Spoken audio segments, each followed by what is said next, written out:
Please note that this training is being recorded. The training session will be in English. Please note that this training session already occurred in French and will be available on the Alliance YouTube channel. So today the title of the presentation is Multifactor Authentication for Researchers.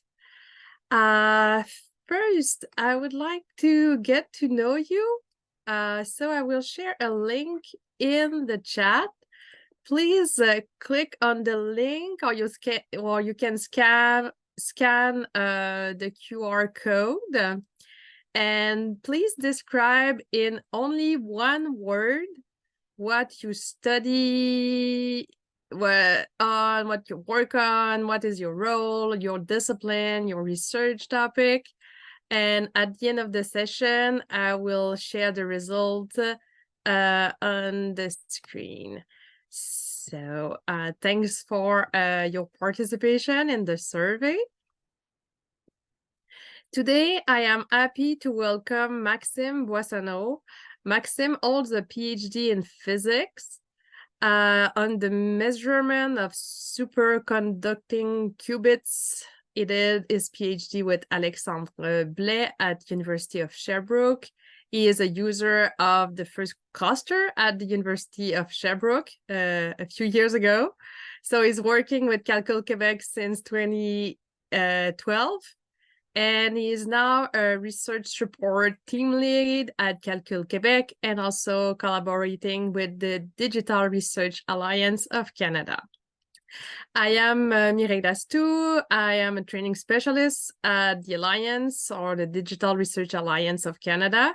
I also hold a PhD and a postdoc on big data and public health.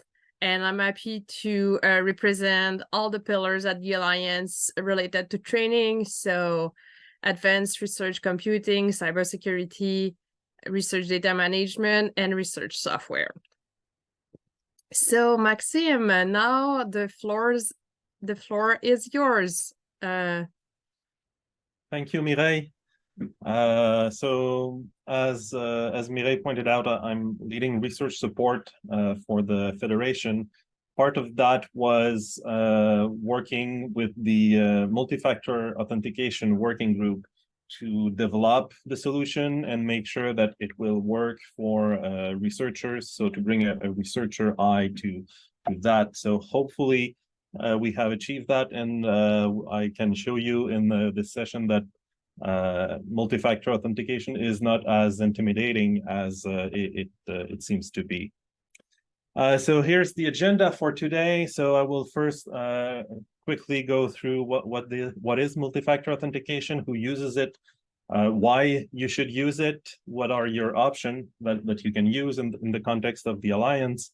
I'll go through some frequent questions and a focus in particular on how to make it less burdensome for you, because we do recognize that it is an additional burden, I guess, to your workflow, but there are ways to mitigate that, and I will focus on that. I'll touch briefly about automation use case, and throughout the presentation there will be 2 short demonstrations with sometimes 4 questions at the end. So let's start with what is multi-factor authentication. So traditionally, multi-factor authentication is 2 or more, but usually 2 out of 3 categories of factors. So the first one is something you know. So that can be your password, that can be the passphrase to your SSH key, for example. The second category is something you have. So that could be a hardware key, that could be your cell phone that is generating one-time password, that could be SMS, so like a banking institution sending you an SMS. And then the third category would be something you are. So that could be a fingerprint, facial recognition, retinal scan, that kind of thing. Not all of those are supported in our context, and I will touch on what are the ones that are supported for us. So who uses multi-factor authentication? Well, you might be surprised that you have been using multi-factor authentication for years, actually. When you use your credit card, well, your card is a hardware token. You need to have the card, and then your PIN is the what you know part. So, and you can see it's not that hard. Everybody uses that kind of multi-factor authentication.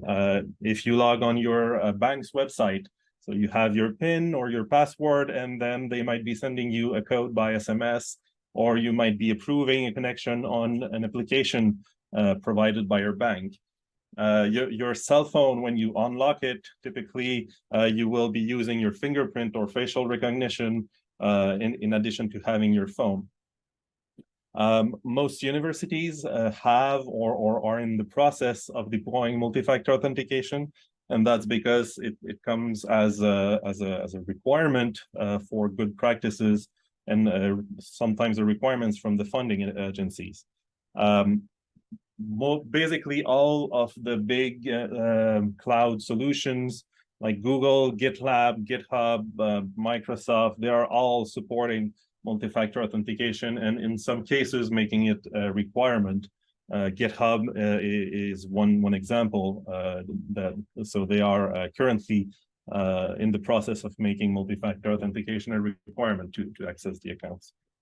So the Alliance is not alone in that. This is a trend that basically everybody is taking, and this presentation is to try to make it easier to use in our context. So in the Federation, so to put things in context, we have roughly 18,000 users.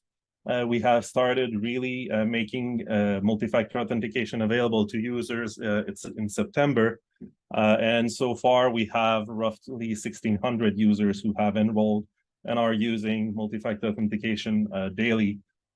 So this is something that everyone can do, and I'm hoping to show you that it does not have to be a big pain to be using that. So why should you use authentication, multi-factor authentication? Well, first and foremost, it is to protect your account. Why do you want to protect your account? Well, because your research is important. You are being funded by various organizations because the research you do is meaningful, and protecting that research is something that is important. Sometimes the funding organizations or your collaborators might be asking you to protect the data that they provide you with multi-factor authentication. And ultimately, it will become mandatory to use the infrastructure provided by the Federation for DRI. So this is something that you should really be looking into enabling for your account as soon as possible, to make sure that you iron out all of the issues you might encounter before it becomes mandatory. What is multi-factor authentication protecting you against? So it will protect you against a compromised password. So we all know that there are leaks that can happen if you are reusing your password, which you should not do, but if you do and it gets leaked, your account can be compromised. Multi-factor authentication will provide a layer of protection against that. Same thing if your SSH key, if you are using an SSH key, if that's stolen, your multi-factor authentication will also protect your account against that.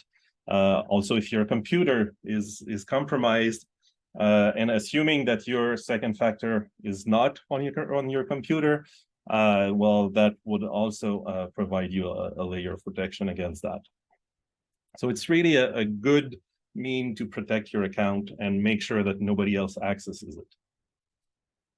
What solution did we choose for the Alliance? So we have been working on this for roughly 2 years. We tested 2 products. Duo is one of them. Privacy ID is another one of them. We had multiple criteria, multiple requirements.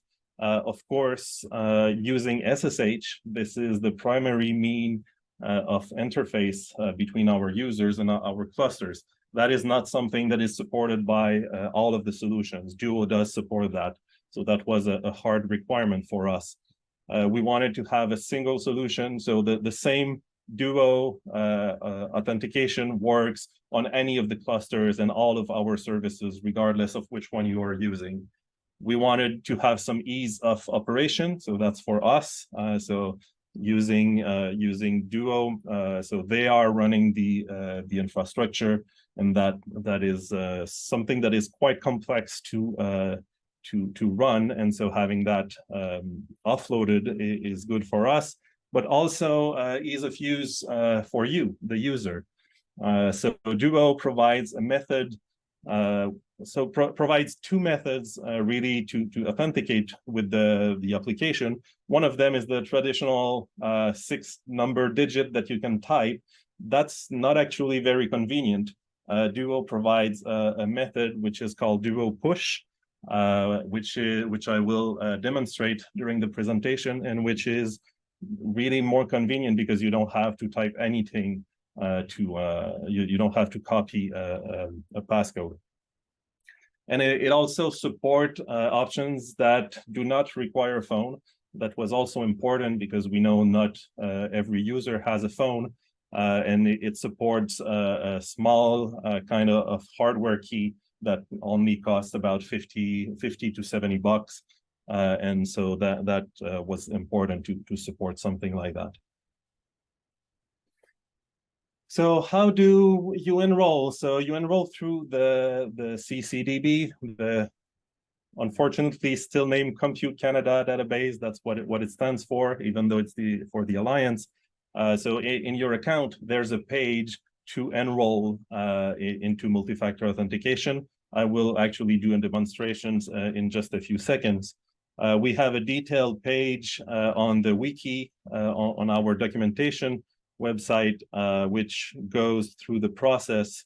So on the multi-factor authentication page, we have instructions on how to enroll a smartphone or a tablet, also how to enroll using what's called a YubiKey, and indications on how to use it. So this is a really good source of information to start using.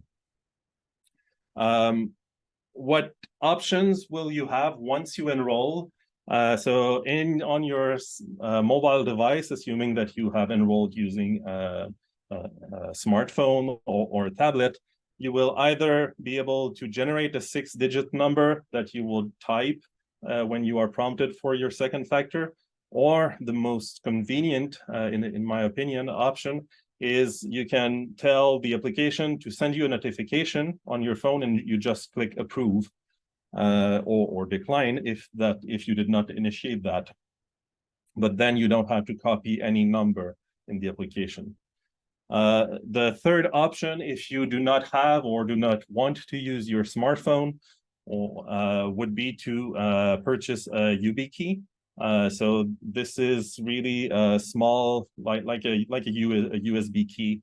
It has a button, usually either the Y here, the golden button, or in the small form factor ones, it's the golden slot here, that you would just press and it would output your second factor for you. And I will also demonstrate that a bit later. So let's do a demonstration. So let's say I go on that page in my account. So if you went, so I have YubiKeys enroll, and it's a bit more work to enroll a YubiKey, so we won't go through that. But let's say I want to enroll a new Duo cell phone, so a new cell phone using the Duo mobile application. So the first thing to do is to download the Duo mobile application. On the wiki, we have the instructions here. It's available on the Apple Play Store if you have an iPhone, or on the Google Play if you have an Android. If you have an older Android phone that doesn't have the application on the Google Play Store, there's also a link in the documentation. You can download the application directly from the Duo website. So you really need to have the Duo mobile application, not any other application for one-time passwords. So once you have that, you go on the CCDB on your account. You go to register a device. So you click on Duo Mobile here. You enter the device name. It really does not matter what you enter. It's a name for you. So I can call it my phone. And then you open the application, the dual mobile application on your cell phone. And you would go in the option to scan a QR code. Here on the CCTV, you click continue and you scan the QR code with the application and it's done. You are registered and the dual mobile application can be used to connect with the second factor on our clusters as well as on the CCTV. So it's really just as simple as that. If you want to enroll a YubiKey, it's a bit more complicated and we have instructions for that, but it's too complicated for this demonstration here.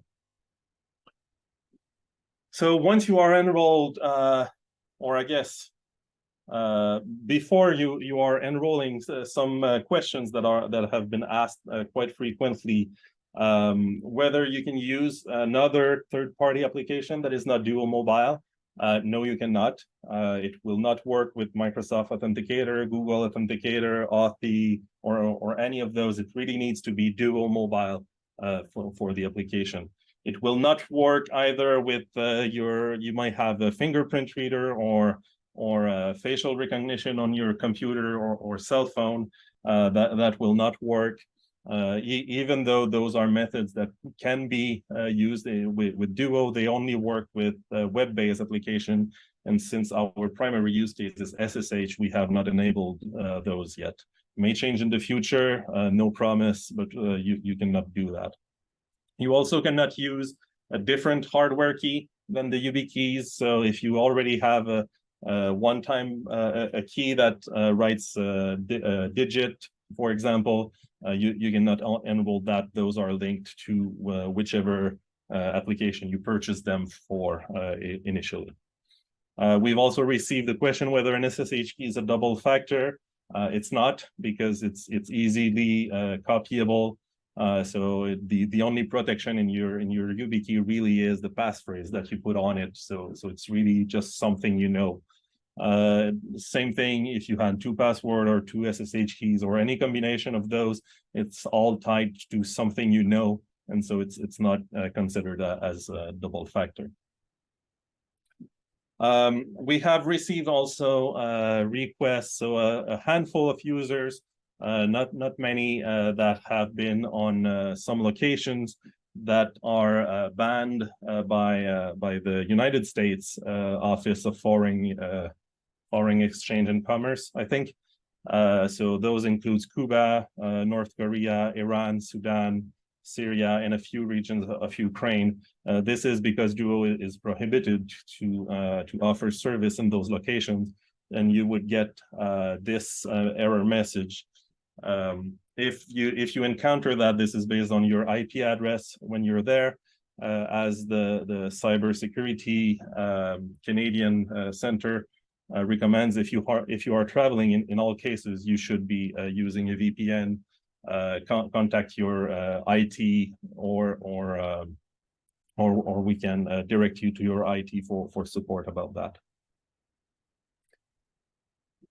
So let's get into the more interesting page, I guess, how to make multi-factor authentication less burdensome.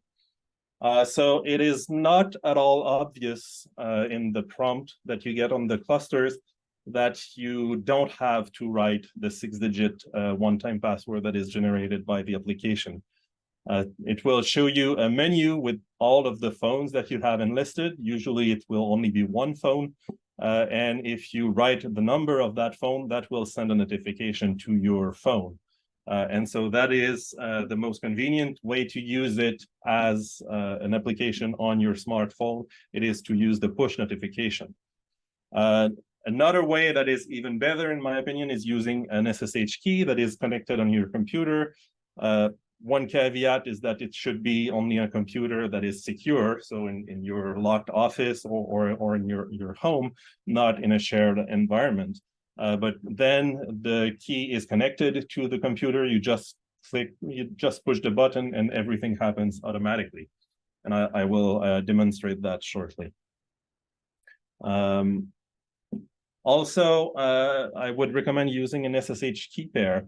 That will avoid having to enter your password every time you connect. So you would register that SSH key in your account in the CCDB. You would have an SSH agent that would remember that key while you are connected to your computer, and it would basically remove the need to enter a password each and every time you connect. So that is one thing that will make it easier. Many clients actually have a setting, and it's not the default setting, but to reuse existing connections.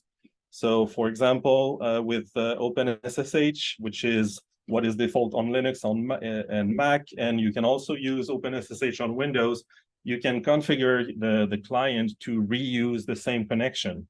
And that way you don't have to authenticate at all once you have made that first connection. It will keep reusing that for a predefined set period. If you are using graphical user interface for file transfers, for example, for FileZilla, CyberDoc, MobiXterm, and various other, on our documentation page, we have sections on each of those about what settings you should be setting so that it does not ask for your authentication every single time you transfer a file, which is really, really annoying. And but know that it is absolutely possible to configure those so that this does not happen. Also, if you are transferring a lot of files, I would recommend using Globus instead of using an SCP or SFTP client, because Globus is web-based. It has session concepts with cookies on your computer, and so you only have to authenticate once, and then the session lives for some duration, and you can transfer the files like that. It's a little bit more convoluted to set up at first, but it's easier to use once it is set up. And again, we have documentation on this on our wiki. So I want to do a demonstration. You have seen that I have just enrolled. I will try to connect to Beluga using the SSH command. I am using an SSH key, so I don't have to enter my password. It uses the SSH key automatically. And then I am presented with a prompt that tells me enter a passcode or select one of the following options. And so the first method would be to enter a password. So I open on my cell phone. I see Duo is giving me a code, which I enter. I need to not make mistakes. And here I am logged in. If I made a mistake, I would have received an error. So that is quite, so you can do it, of course, but it's error prone. Let's try the other way. So I connect to Beluga again. And now, instead of entering a passcode, I enter 1, which is my Duo for my phone. And then it sends a notification. And I know it's fuzzy here, but I can just click approve. And here it logged me in, and I didn't have to enter any passcode. And finally, the third one would be using a YubiKey. So again, I connect, and so I cannot show you here, but I have one of those keys connected to my computer. If I just push the button, it writes a long string of character, and this acts as my one-time password, and it clicks enters, and it just does everything automatically. So it's really, really convenient once it is configured. So those are the 3 options that you have to connect to the cluster. This will be the same thing if you, once you enroll, if you go to your account on the CCDB, if I log out and I log back in,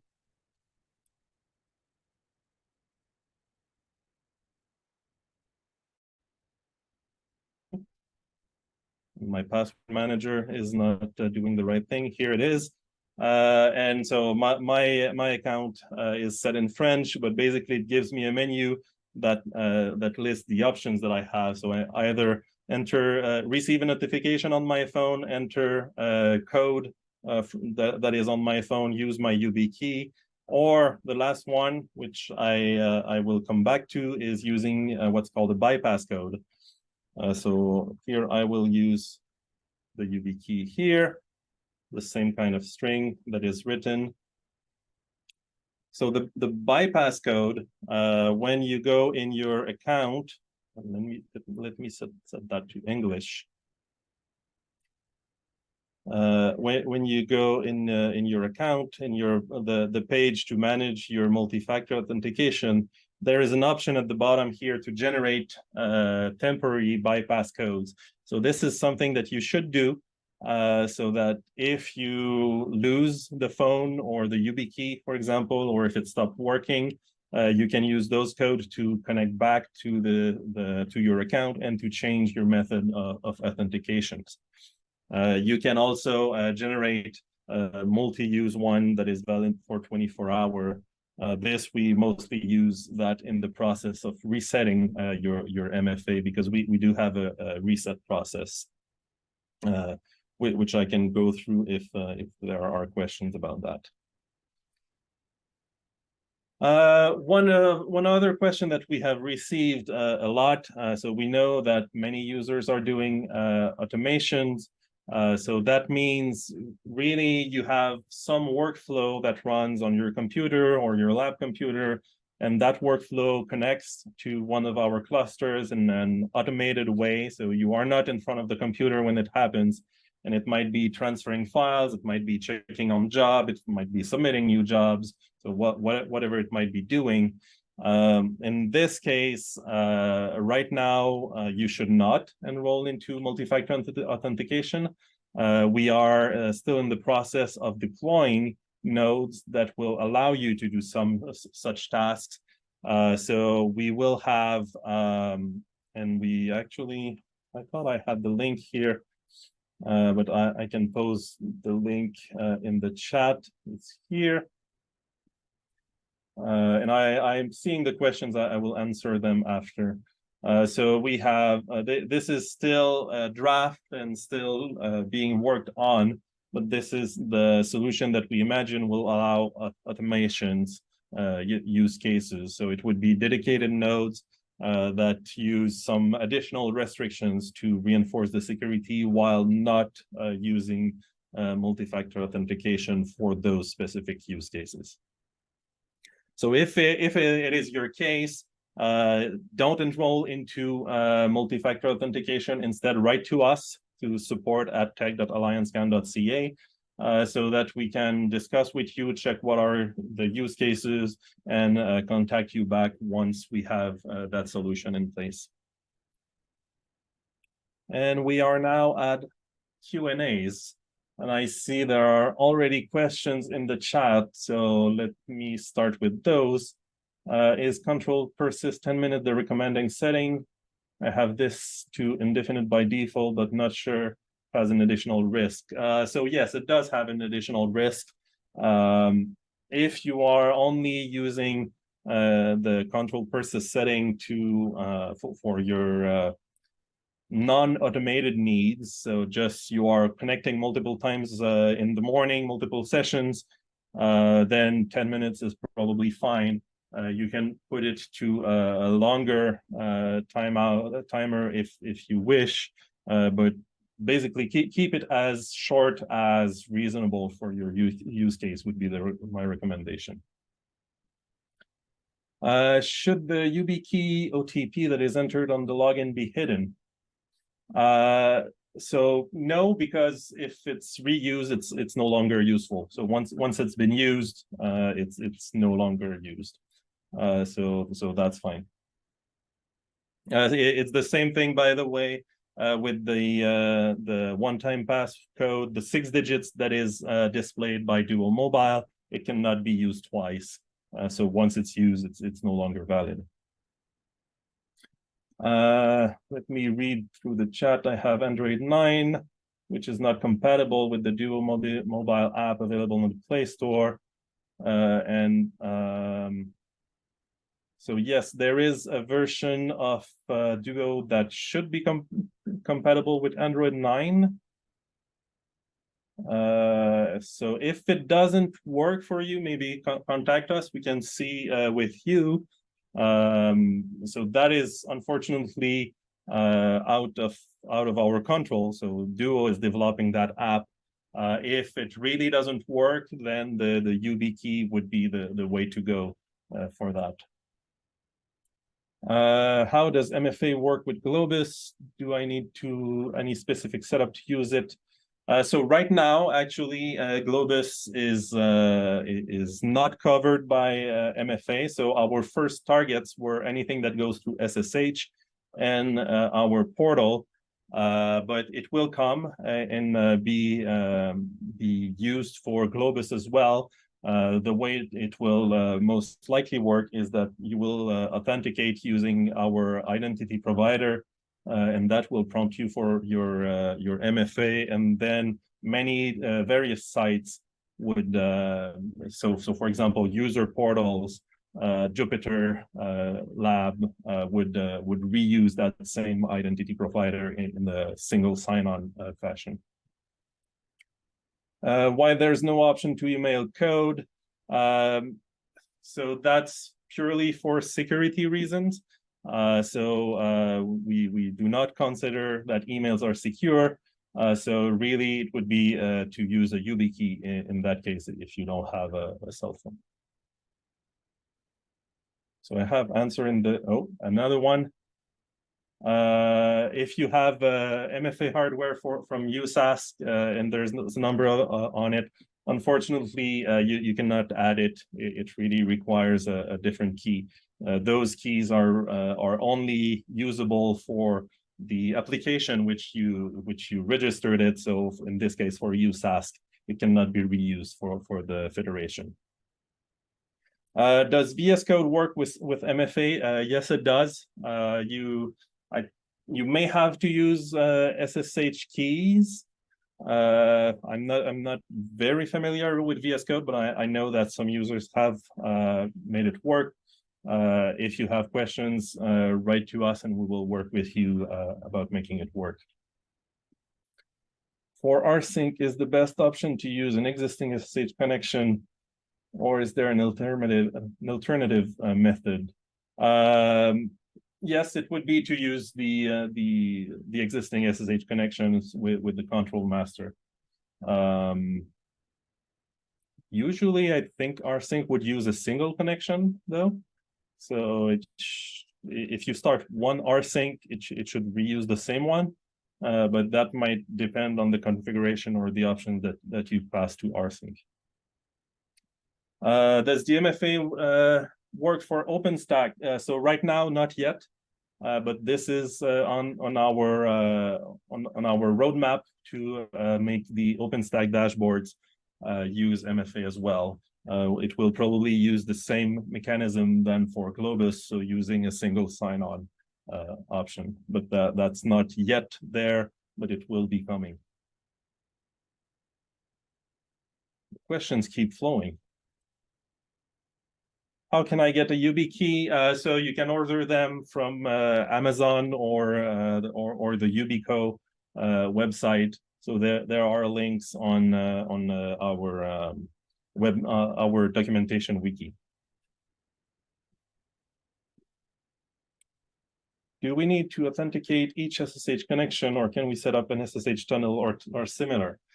So if you use OpenSSH, the control persist configuration that was here will basically reuse the same connection every time. So that's the way to keep well, every time for the duration that is written there.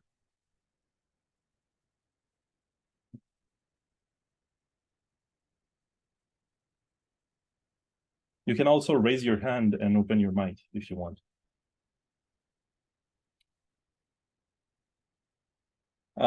So the question in the chat about the cron tab that launches a script to CEDAR and launches something on CEDAR. So that would be a case for automation. And so for now, don't enroll into MFA. but write to us so that we can work with you, and you can maybe have a look at this page, which I will post again in the chat. This is the solution that we envision deploying, and that our team is working to deploy. And so that would skip MFA, but in addition have extra requirement on your connection, such as specifying which IP address the key can be used and can be used from, and what command it can run. What is the OS compatibility for YubiKey? So as far as I know, it works on any OS. So we have users on various Linux versions, Windows, Mac. It really does not matter. It is seen as a keyboard. Really, when you push the key, it will just spit out the code. So it works on any OS. At least as far as I know, there's no restriction there whatsoever.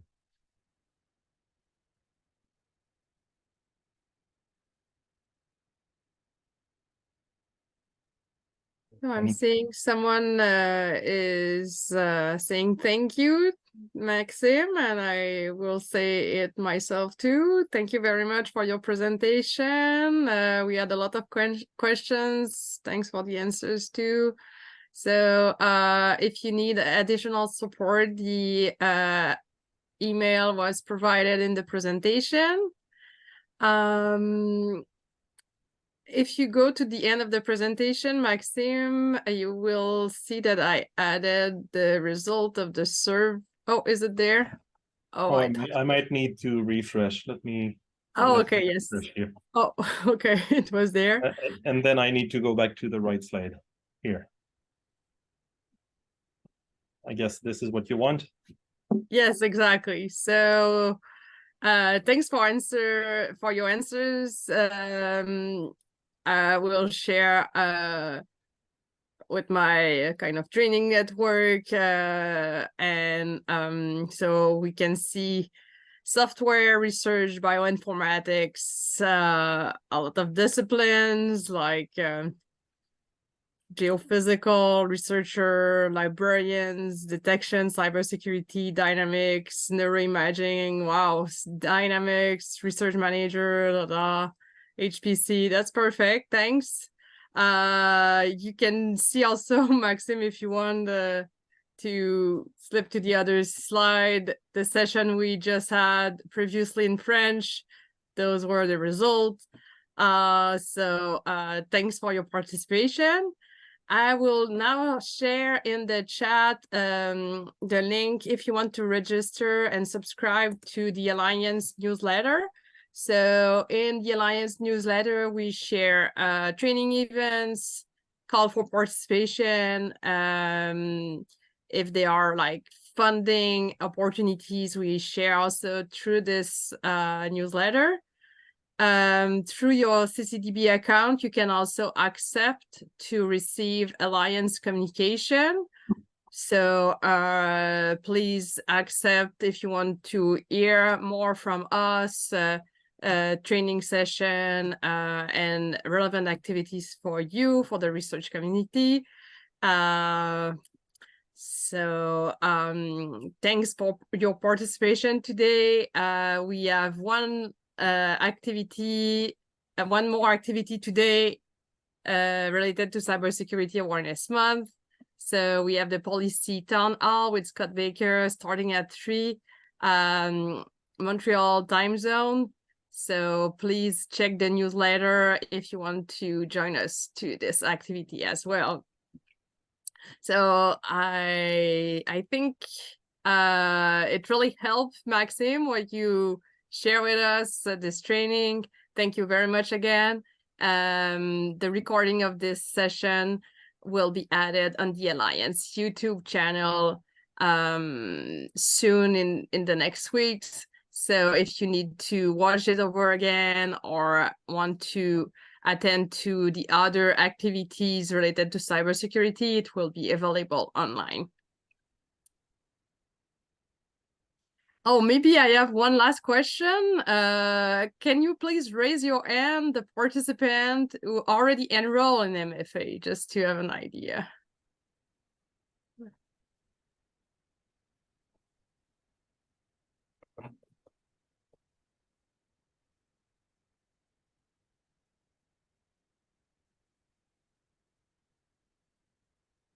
And enroll for the Digital Research Alliance. Yeah. Well, not that many, which is not so surprising, but hopefully this session helps bringing more people to enroll. Yeah, perfect. Great. Barbara, you say when the document will be completed, I assume you mean the recording, so that should be next week, from what I heard, Amire? Yes, approximately. Okay. Maybe I will add my email if there are questions related to the recording or the training events. You can reach me at trainingalliancecam.ca.